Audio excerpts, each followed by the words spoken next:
What is going on with Eli Manning? Why does that offense stink so bad? It was supposed to be this newfangled offense with Saquon and Eli and Odell. And what the heck's going on with them? They haven't scored 30 points in, 2.5 years? Yeah, it was like 37 games. I mean, everybody scored. They're last on the list. Is this Eli's problem? You know what? I think Eli's part of the problem.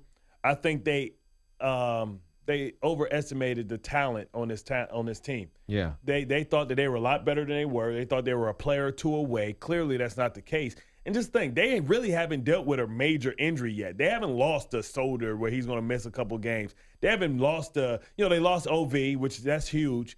But we know that more injuries are coming. And they haven't even Eli Apple, but that really don't count, even though he's playing better. So what's going to happen when you get to the middle part of this roster and guys have to fill in for a game or two? I think the indictment on the Jerry Reese regime was the fact that as soon as the season was over with, they start picking from like the bottom of the heap to try and get some depth in with this roster. And Eli's going to have to answer to this. And I don't know how anybody, if they don't make it to the playoffs, can say, okay, we're going to give Eli one more shot. Let's go get him another offensive lineman. Because now you got to start tearing this thing down. They already was, near the top of the salary cap as far as, at the bottom, as far as salary cap space available, when they did OBJ's deal. Right, because they're not going to make the playoffs this year. They're 1-3. They'll probably end up being a 5-11, 6-10 team. And then, like you said, what in the offseason you're going to go, well, we'll try again with Eli Manning in this team. I mean, you see what it is. See, but now what are you going to do? Now you got to try and take a retread type of quarterback, a bridge quarterback, and then hope that you can get lucky in the draft because you may not be bad enough to be able to be near the top. So now you got to either try and see, okay, we're going to spend some equity to try and move up and get a rookie quarterback. You got to dump Eli's salary because he's $22 million on the books. Next year's the last year of his deal. So now you got to use that money to try and address the offensive line. Guess what? It is no offensive lineman for sale. It may be one or two offensive linemen on the market, and they're going to get wildly overpaid. We saw that with Solder. We saw that with Norwell, right? So now how are you going to fix the offensive line? You need draft picks to fix the offensive line because you can't – offensive linemen that are good offensive linemen don't get to the market anymore. So now they're going to have to go out and try and – how do you get a lineman?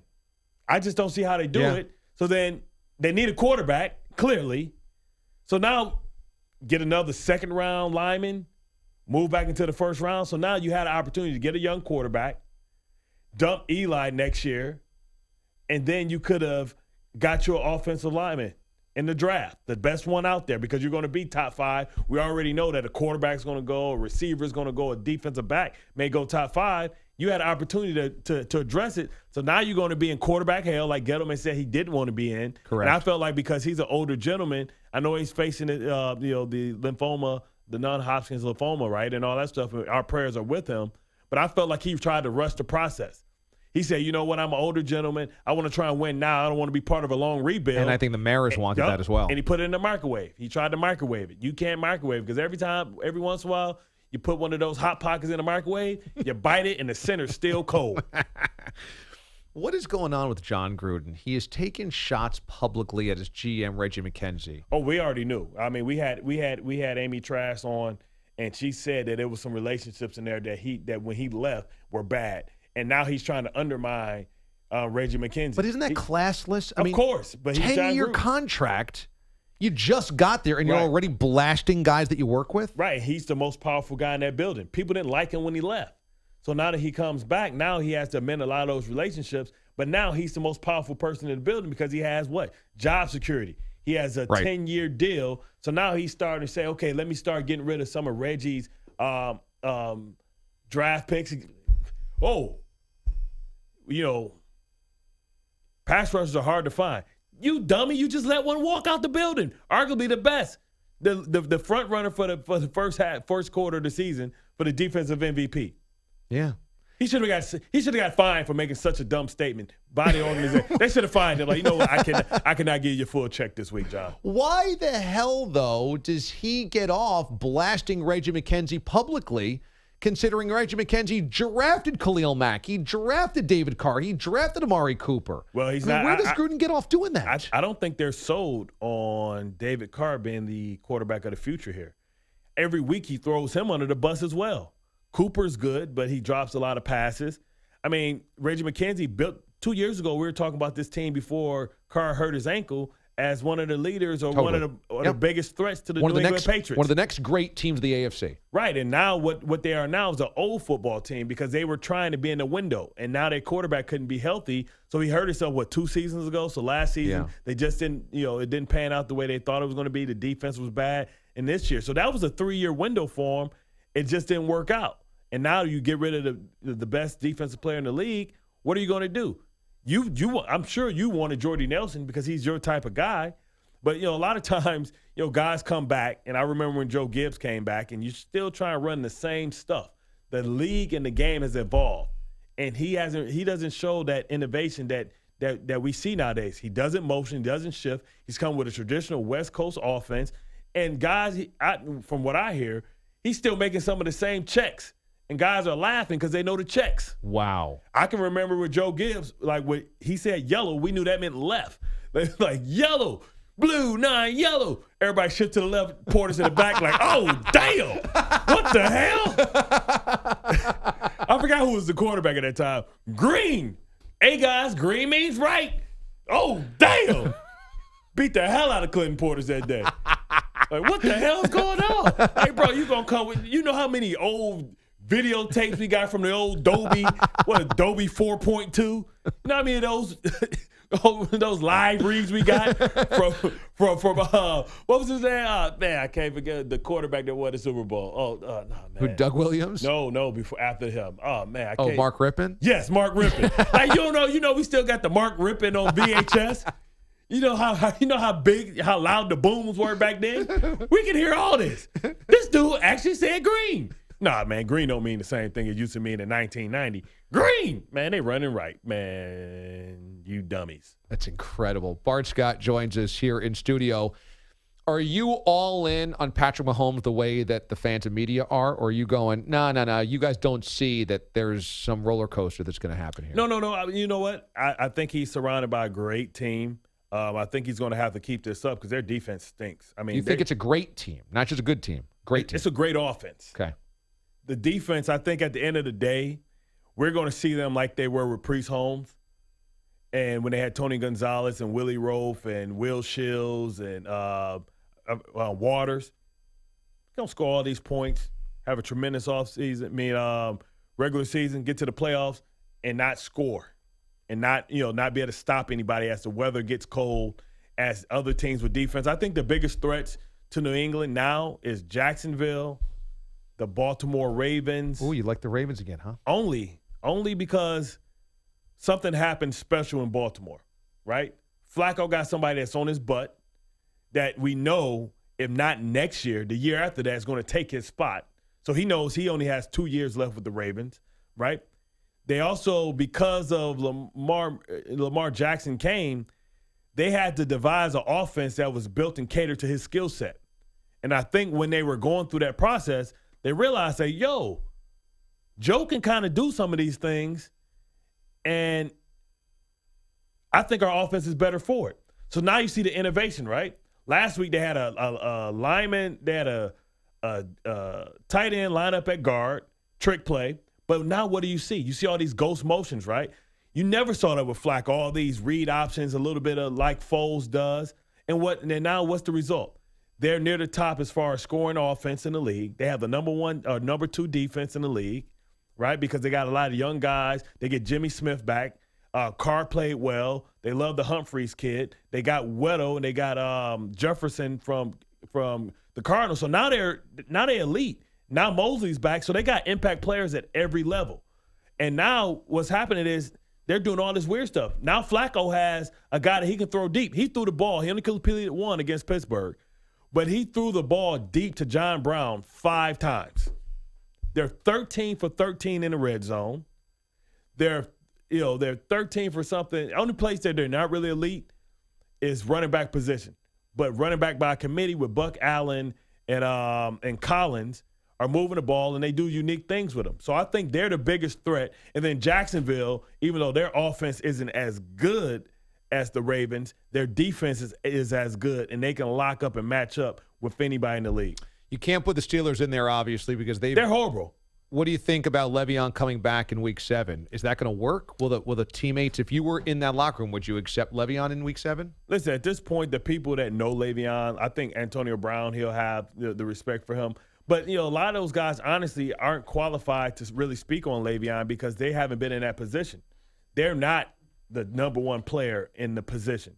You can make the argument that LeVeon over the last 4 years have been the best running back in the league. Certainly the most productive, both passing and running. My point. So now it's almost like,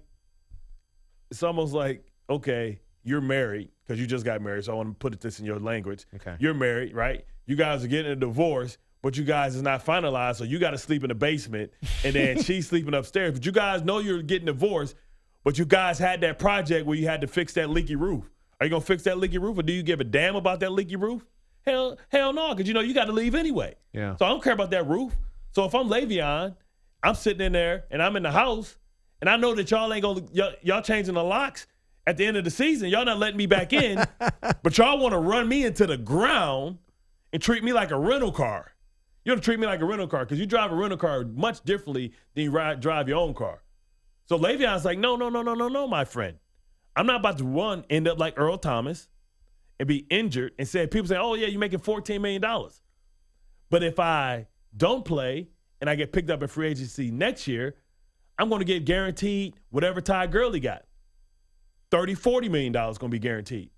So the person that's not qualified to be in that position sees $14 million. LeVeon's looking at 40. He's saving the money now to put it towards that offseason money. Absolutely. And so then, because just think, okay, he's been fined all this money. First day of free agency, he signs, and he gets his signing bonus. He's made more money by doing that than ending up like Earl Thomas. Because guess what they're going to say about Earl Thomas? We don't know if you can stay healthy. We don't know if you're going to be the same player after this broken leg. So then now he has to go a whole nother year and hope that he doesn't get hurt again like Eifert. You're going to get a prove-it year. Right, so now you got to prove it again, but I've already proven it to you guys in the league. But because I got hurt because I was on a one-year deal, now I got to prove it again and hope that I don't get hurt in a dangerous sport to get my long-term security. But do you worry and I'm a year older. Do you worry that LeVeon comes in middle of the season and isn't ready for the rigors of the NFL season, and that could lead to an injury? No, because guess what? It's different. Because last year he came back, and guys are the strongest and fastest they're going to be at the beginning of the season. He's going to come in and half the people on the field is going to be hurt. He's going to have fresh legs. It's going to be week 7, really week 8 because it's going to be a bye week. So he's going to come back on a bye week. He's going to be healthy. Everybody else is going to be going downhill. He's going to be on the rise. He's going to come and tear the league up first 5 games. Yeah, it's going to take him a couple games. By like game 10, 11, 12, he's going to be fine. He's going to be hitting. He's going to be first beginning of the year. So the Steelers got to make sure they're in striking distance. But you don't think the Steelers are very good, so you don't think they're going to be like a championship contender even with LeVeon? Well, I think if they win some games by basically outscoring people, they'll be able to be a wild card. And then if with LeVeon, they're a dangerous wild card because with that type of offense, see the problem is they can score points, but they can't salt the game away. So if they score those same points with LeVeon, then they can go on a 6-minute drive where LeVeon carries the ball and you go on one of these long eat-the-clock-up drives. See, they just got to keep trying to score because nobody respects Connor after the first game. He hasn't been able to put that type of productivity up, and he's not the same threat that LeVeon is. So now when LeVeon comes back, he can salt the game away. How funny was Ryan Fitzpatrick just becoming a bum immediately? Listen, I mean, we've seen this over and over again. Like I said before, he's going to turn back into a pumpkin. He always turns back into a pumpkin. Like that was pretty quick, though. That was after 2 weeks he did. Bro, it's usually like that. He's streaky. Not even midway through the season. He's streaky. Couldn't give him a month. Just think about the organizations he's tricked, right? He tricked Cincinnati. They're like, we'll make him our starter quarterback. Oh, man, he's not a starter, right? Tricked the Buffalo Bills, got $64 million, right? Came to the Jets, 10-6 with all that talent. Playing the worst, playing the easy, playing a weak division outside of your conference, And then because the Jets had finished last before, the 2 games, they played the teams that finished in the same spot in their division. So they played 2 teams that was at the bottom of at the division. So snuck out 10 wins, didn't show up for the Buffalo game to put you over the top. Yeah. Fell for it. Paid him. He's duped them Hell all. no. We got to get him. He's Went duped down a to quarter Tampa. of the league. Right, exactly. Listen, all I got to do, like I used to say when I was on CBS, I said that train's never late. I used to say that train's never late. I used to say it on your show, too. The Ryan Fitzpatrick train. Yes, I used to say it's never late. Like, yeah, don't worry. It's running on time now, but them picks coming. They on schedule. Doo-doo. You can listen to Bart as part of CMB on WFAN middays here in New York. I keep telling them, who runs this show? This CBS, right? Yeah. I know CBS and Intercom, they're a little separate. Listen, man, me and this man together are magical. That's right. Write a check.